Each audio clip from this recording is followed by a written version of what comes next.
Hey, what's going on, guys? Welcome back to the ElementalMaker. Today, taking a look at these neat little Chinese sodium hypochlorite, aka bleach generators. Pretty neat little devices. Now, I know Big Clive, I saw he recently did a video, beat me to the punch on these. But, you know, we're doing something a little different there.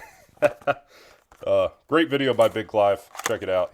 His channel's always a joy to watch. But these little things look pretty neat. So, let's see. That's holy hell, it's got English. I was not anticipating that at all. With actual viable instructions. You don't even need a translator for those. So it's basically saying fill the cup with water, 100 milliliters. Put the disinfectant generator, blah, blah, blah. Oh, and 1 spoonful of salt. Put the generator in there, run it for 10 minutes, and there you go. That's it. Rinse it off, blah, blah, blah.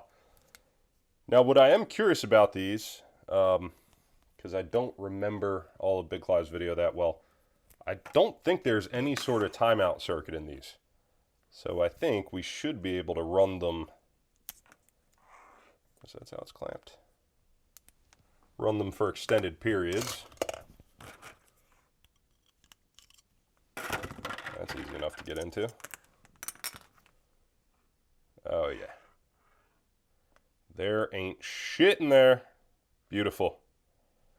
This is what I was hoping for. All right. So, that is what we're looking at. 2 tiny little electrodes. And if you notice, the one here is a little bit darker than the other. So I'm pretty sure this has some sort of mixed metal oxide coating on it. There's other metals it could be lead dioxide. I highly doubt they're using that, but then again, it's China. Doesn't look like lead dioxide though. It is a very, very thin looking coating. That's a little concerning to me. So I do wonder if this will fare well long term. But we should probably give it a try as designed and see. You gotta love the ingenuity. This is just a repurposed USB plug mold. God. I love the ingenuity of the Chinese junk designers. Oh, you can hear that. My new kegerator just kicked on. That was a bit of a redneck build. So we got this beauty back together. Let's test it out as is. Let's take a look at this one first. I'll run them both at the same time. Qualified certificate. Come on, what do you waste the paper for? We all know what you do in those factories. No one is inspecting this shit. So I did want to apologize to you guys for my time away there.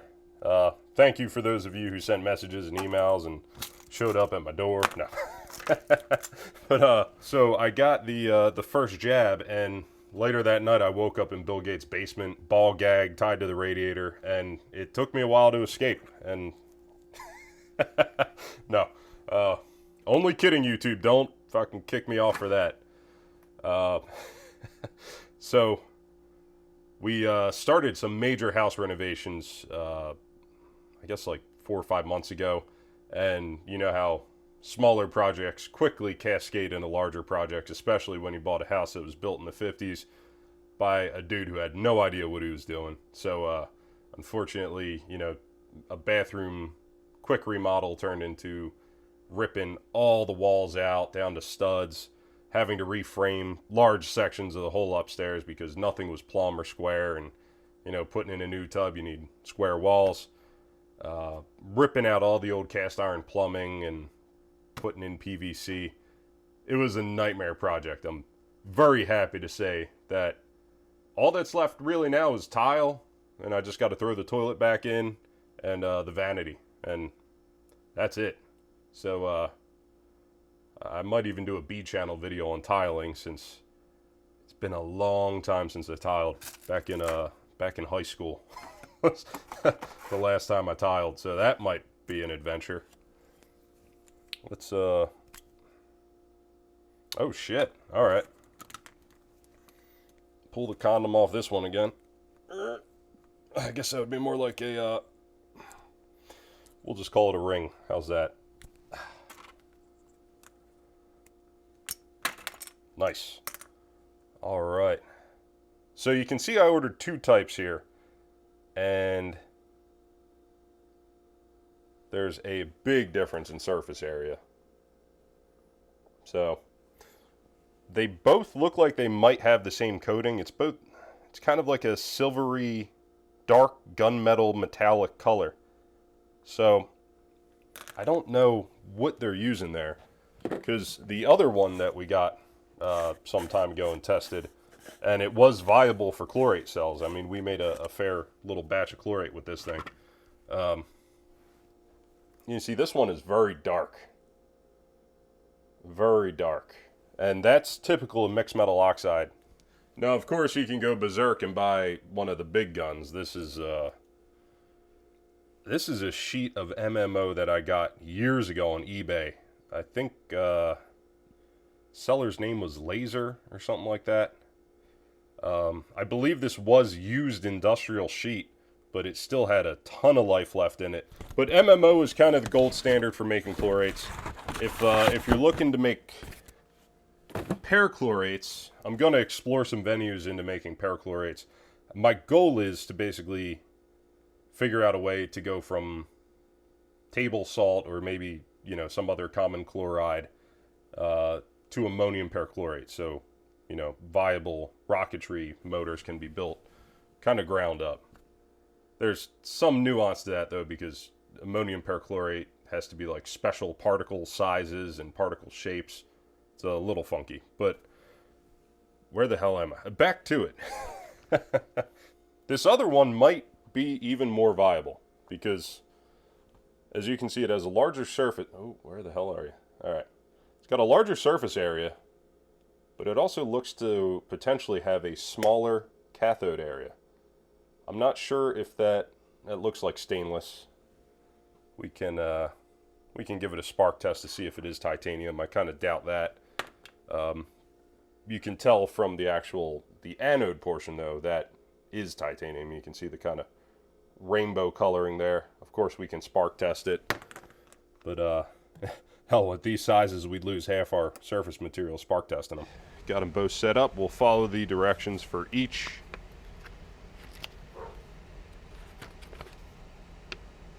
Fill the cup with water, 100 milliliters, and 1 spoonful of salt. I just got kosher salt here. Different salts are different densities. This goddamn dog trying to kill the Amazon man. All right, we will go 10 minutes. Lug her on in. Not really seeing any activity. Oh yeah, nope. Gonna have to dismount you. Sorry for shakies.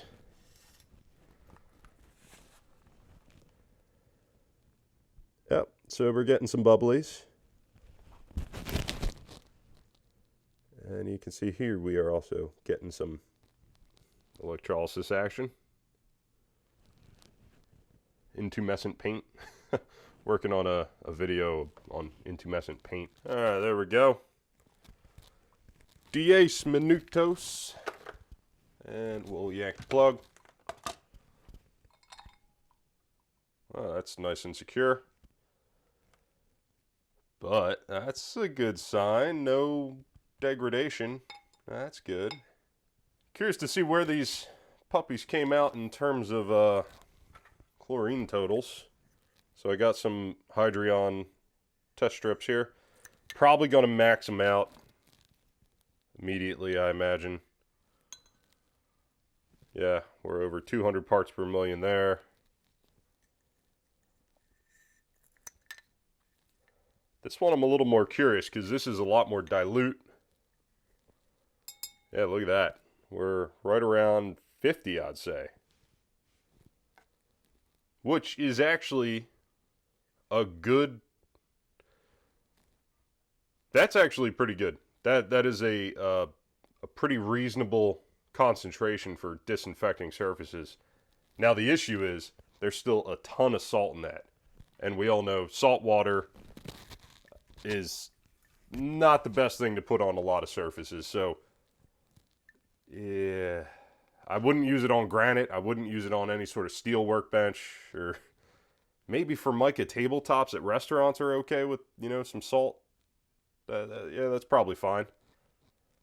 Now this stuff though, I'm still kind of curious, so maybe we'll dilute that down and see if we can figure out the concentration. We recently had a mouse somehow sneak into the house despite me getting this house tighter than a nun's ass. Can't figure out where the hell the thing is. I heard it under the fridge one night, couldn't get to it. Ended up never finding it, except for a couple droppings it left. And then a few days later, we have a dead smell from somewhere between our basement and bedroom, and can't pinpoint it at all. It's probably stuck in a wall somewhere, dead, decaying. Nasty. Truly nasty. Alright, so doubled the volume, that means half the concentration. Where the hell did I put the test strips? Damn, so still over 200. So we'll double that again. We'll bring the 20 to 40. Jesus Christ. This little one, I mean, obviously we started with a much higher salt concentration. I think that's really what it was. I'm sure if we put this one into the smaller volume and higher concentration, it would have done the same thing. So let's kick it up to 80. All right, we're a little more. Fuck, multimeter, shut up. So I think we're now on the mark. It looks like we're at about 100, maybe between 100 and 200. So, hey, they both work. You'll sanitize the shit out of something if you need to. And the most important thing is no noticeable degradation of the anode at all. We're going to abuse the shit out of this thing. We're going to abuse the shit out of both of these, to be frank. And let's get to it. Alright, so I got 2 jars here. I was hoping to have the same jars, but I don't have 2 of the same available, so we're just going to keep the volumes the same. That way, I can run both of these side by side for a few days and see which one makes chlorate faster. Also, that was saturated potassium chloride solution. So, good times there. And I'm probably just going to throw some saran wrap over the top, because I don't think I'm going to be able to really, I'm not cutting a hole in the jar and all that shit. Alright, got some saran wrap over the top of these, and should plug that one in first, shouldn't I? And yeah, they're moving pretty good. You can see the difference in gas generation. Holy hell. Now, it would be a good idea to probably vent these. If you're only in need of a small amount of chlorate, for instance, say you're making your own percussion caps for, you know, hunting on your property or something like that, this might be viable. Now, if you're making huge smoke bombs that are chlorate based, you know, colored smoke bombs are typically chlorate based, you're probably not going to want to go this method. Way, way too slow. But it's kind of a nice pre-set up unit. You know, it's already set up for 5 volts. It's an anode ready to go. All you got to do is plug and play. That's as easy as it gets. So I was looking at making homemade primers, and obviously I think there's a compound on the net called Prime All that you can purchase that, you know, you can make your own kind of crappy primers with. Of course, it's basically just potassium chlorate, some charcoal, and maybe some antimony trisulfide to help sensitize it a little bit. And I mean, it works. It's a lot. If you buy old corrosive ammo, that's essentially what they're using in those primers. and that's why it's corrosive. The potassium chlorate decomposes into potassium chloride, and it also kind of forms a bit of a hygroscopic decomposition product. So there's some other salts in there, and that wicks up moisture, and that along with the salt just wrecks your barrel. So I'm not a huge fan of it. I have an old Mosin, and I shoot a bunch of Russian surplus, but it's nasty stuff. I put together a real redneck fume extractor. So we have the 2 chlorate cells running in there, pumping this whole thing full of chlorine, and I have a cheap little aquarium air pump running in there at the max setting, so that'll suck air out. And I'm just going to wrap the top of this in tin foil, I guess, just to keep, it doesn't need to be airtight because it's negative pressure, so it's actually going to be drawing fresh air in and pumping out that fresh air mixed with a tiny bit of chlorine. Who was it? I think Nerd Rage did a video where he built a proper one of these using a giant, like a Tupperware bin. Is it Tupperware? You know, just a big storage tote bin, clear one. And I think he used some sort of diaphragm pump, something of that nature. I imagine this is probably a little diaphragm pump in there too. And I just have this tubing leading to my outside connection. Alright guys, here we are after 48 hours of runtime. I'm a child, I needed a little window. Little packing tape. Works great. Uh-oh. I think I see a little bit of an issue with the one. First one ran beautifully and was completely crystal clear when I turned this off last night. And I screwed the pooch on this in some way. Okay, yeah, I see what happened. Alright, well, we'll analyze that in a second. The other one, oddly enough, the cheaper one looks A-okay. And obviously you can see on both of them, we actually produced a pretty good amount of chlorate, more than I was expecting in a short 48-hour run with that tiny. That one really produced a lot before I went and completely fucked that up. That is my fault though. Oh man, stuff ain't gentle on rubber bands, I'll tell you that. This little jobby held up beautifully. No problems there. Maybe a little bit of crystallization between the plates, but you know, quick wash off, no problem. Yeah, held up really well. So obviously what we have there is actual MMO coated titanium. The cathode looks a tiny bit funky, but again, I should have pulled these the second I unplugged them. I was not thinking.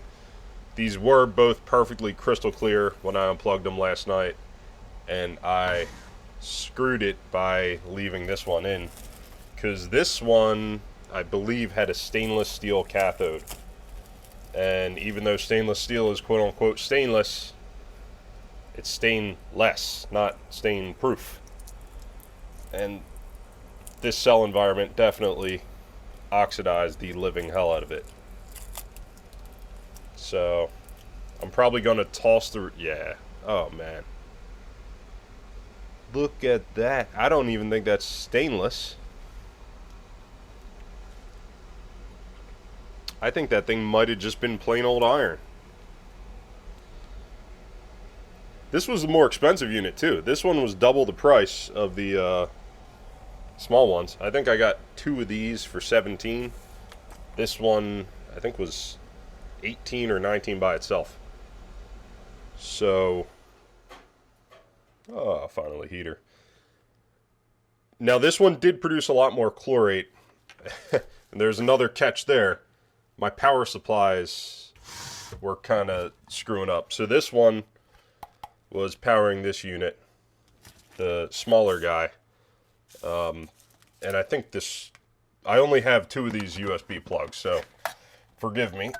But this one kept cutting off. It would run for about 66% duty cycle. The other third it would go off. I timed it out several times and made sure, you know. So this one ran about 66% of the time that this one did. So odds are the production's, you know, whatever. This one clearly still, I think, would have made more because you have a bigger anode surface area. And the cathode was also smaller, which is more optimal for chlorate production. Whereas this one, anode and cathode, both smaller and both the same size. So, but we were pushing these things hard as hell. And the anodes in both held up great. So with this one, what you could do is you could drill this sucker out and maybe just attach a little piece of titanium rod. That way you don't have to worry about unplugging it and, you know, the steel shitting all over your container. Getting filled with rust. But, oh, what a shame. That was such beautiful crystal clear. Now you might say, why wasn't it rusting throughout the entire process? And it's basically, what is it, cathodic protection. So when something's acting as a cathode, it's not able to be oxidized because the oxidation's occurring on the anode. So essentially, once I turned this off, it no longer had that cathodic protection. Cathodic? I don't know. I ain't no English major. So, yeah, I think it's just, once I turned it off and left it in that solution, it just oxidized to hell. No longer had that cathodic protection. And took a shit all over our beautiful chlorate crystals. Hey, you win some, you lose some. This one, beautiful, crystal clear. The wife can use the rest of the solution in the bleach bottle.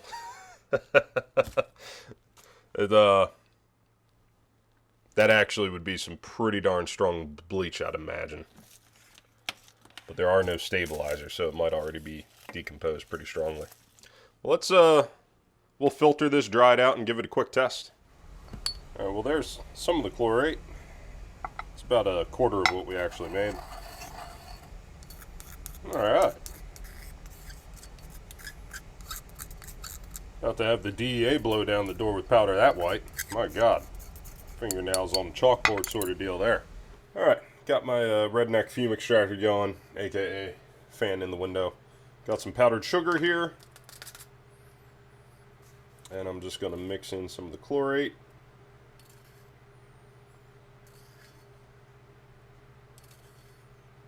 Now, it is a bad idea to stir chlorate compounds.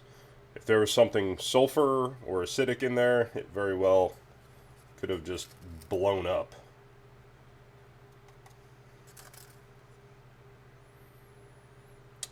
Stuff isn't something to mess with.